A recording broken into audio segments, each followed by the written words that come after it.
हरे कृष्णा, राधे राधे। आप सभी का एक बार फिर से स्वागत है हमारे YouTube चैनल केशु शॉर्ट्स में। और आज की वीडियो में हम कार्तिक मास की कथा का अध्याय 8 का पाठ करेंगे। वीडियो शुरू करने से पहले आप सभी से प्रार्थना है कि वीडियो को पूरा सुने, बीच में अधूरा न छोड़ें और वीडियो को ज़्यादा से ज़्यादा शेयर करें। तो चलिए शुरू करते हैं आज की वीडियो।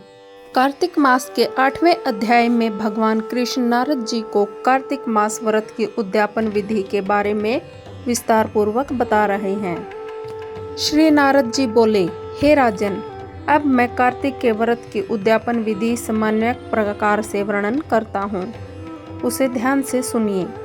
व्रती को चाहिए कि कार्तिक मास में शुक्ल पक्ष की चतुर्दशी को व्रत के संपूर्ण फल प्राप्त्यार्थ और विष्णु भगवान की प्रसन्नता के लिए उद्यापन करें।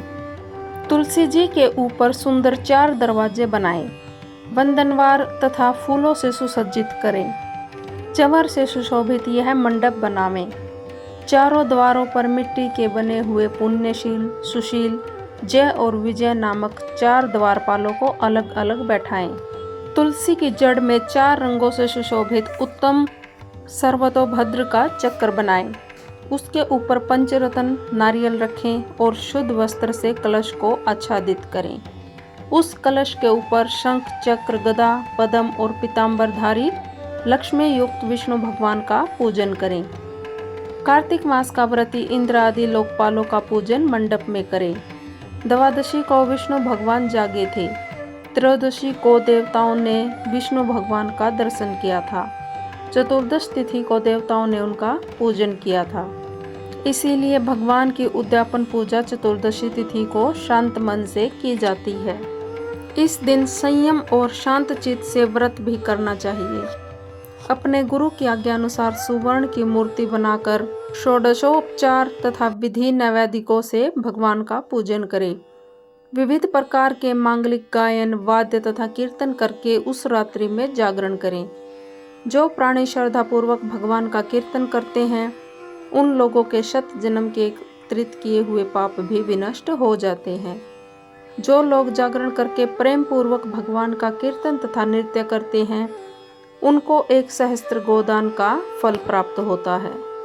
जो प्राणी भगवान के सम्मुख नृत्य गान पूर्वक कौतुक करते हैं, उनके अनेक जन्मार्जित पातक तुरंत नष्ट हो जाते हैं।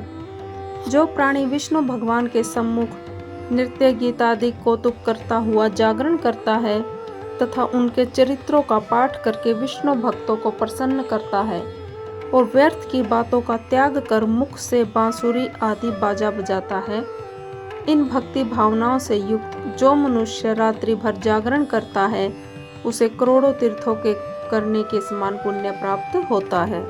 इसके बाद पूर्णमासी को स्त्री सहित श्रेष्ठ 30 ब्राह्मणों को या केवल एक ही श्रेष्ठ ब्राह्मणों को सपत्नीक सामर्थ्यानुसार प्रायशन भोजन कराएं, क्योंकि इस दिन विष्णु भगवान ने भक्तों को वरदान दिया था और मत्स्य रूप धारण किया था।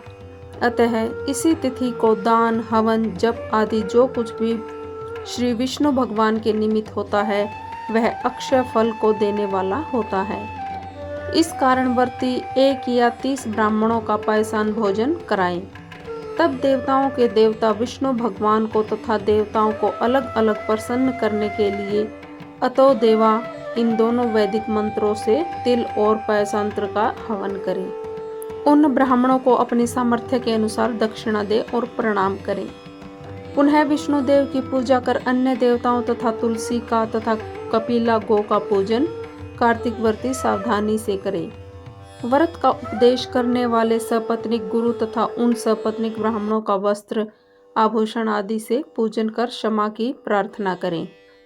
प्रार्थना मंत्रों का अर्थ, आप सब लोगों की अनुकंपा से मुझ पर विष्णु भगवान सदा सर्वदा प्रसन्न रहें। इस व्रत के करने से मेरे 7 जन्मों के किए हुए पाप नष्ट हो जाएं और मेरी संतान चिरंजीवी रहे। इस पूजा के द्वारा मेरी सभी अभिलाषाएं पूर्ण होएं। मेरी मृत्यु के पश्चात मुझे अतिशय दुर्लभ विष्णुलोक प्राप्त हो। व्रत करने वाला इस प्रकार ब्राह्मणों से क्षमा की प्रार्थना करें और उसको प्रसन्न करके विदा करें।